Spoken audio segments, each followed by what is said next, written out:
सनातन संस्कृति जीवन जीने का अनादि तरीका। अब कुछ समय के लिए आप जैसे जैसे इस दिव्य ज्ञान को सुनते जाएंगे, भूल जाइए कि आप कौन हैं, कहाँ हैं, क्या जानते हैं और क्या मानते हैं।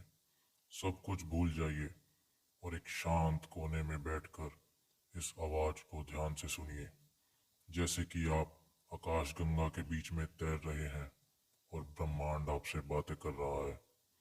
क्योंकि आप जो सुनने जा रहे हैं वो कोई साधारण सांसारिक ज्ञान नहीं है। हो सकता है इसके बारे में आपने पहले कभी कुछ पढ़ा या और शायद किसी को इसके बारे में बताया होगा, लेकिन आज से कुछ समय के लिए सब कुछ भूल जाइए। आज हम इस ज्ञान की ओर ऐसे बढ़ेंगे जैसे एक आदर्श शिष्य आदर्श ज्ञान की प्राप्ति के लिए एक आदर्श गुरु की ओर बढ़ता है। अपने आप को संपूर्ण मूर्ख जानकर आज हम सिर्फ इस ज्ञान को लेंगे और उस पर विचार करेंगे जो हम कभी करते नहीं हैं।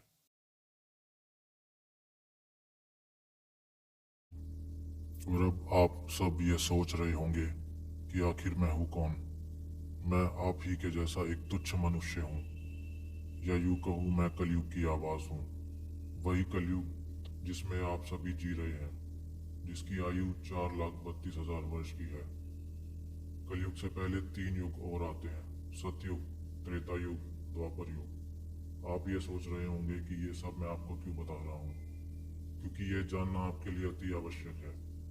क्योंकि आप हर बुरे कार्य में कलयुग को ही पाएंगे।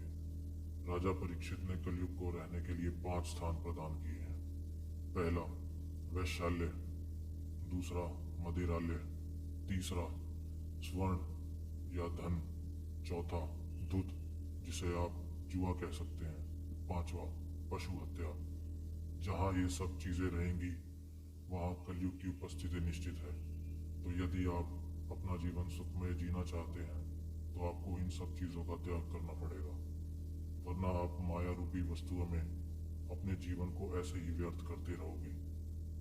ये था मेरा एक छोटा सा परिचय। आपके ज्ञान के लिए मैं आपको बताता हूँ कि सनातन धर्म, जिसका ना तो कोई आदि है और ना ही अंत। अब आप सोच रहे होंगे कि सनातन की शुरुआत में तो सतयुग था, फिर त्रेता युग, फिर द्वापर युग और अंत में कलयुग। तो आप बहुत बड़े भ्रम में जी रहे हैं। वास्तव में एक महायुग में 4 युग होते हैं और ये महायुगों का 28वां चक्र है। इस 28वें चक्र के बाद 29वें चक्र की शुरुआत होगी और ऐसे 71 महायुग होते हैं जिसे हम एक मनवंतर कहते हैं। मतलब मुझसे पहले 27 कलयुग आकर जा चुके हैं। अब आपके समक्ष बहुत से ऐसे प्रश्न उत्पन्न हो रहे होंगे कि कैसे और क्या हम उन 27 कलयुग में थे या नहीं। जिस प्रकार से हम मनुष्य तथा प्राणियों का जन्म या मृत्यु होती है, उसी प्रकार देवताओं का भी अंत और जन्म होता है, देवताओं से ऊंचे ब्रह्मा का भी। आपके हर प्रश्न का उत्तर मैं अवश्य दूंगा। आपको वो ज्ञान जिसे हम सनातन ज्ञान कहते हैं उसकी प्राप्ति करवाने की कोशिश करूंगा, ताकि आप सनातन ज्ञान से वंचित ना रहें। आपको आने वाले समय में सनातन संस्कृति का मूल्य ज्ञान क्या है उसका पता चलेगा।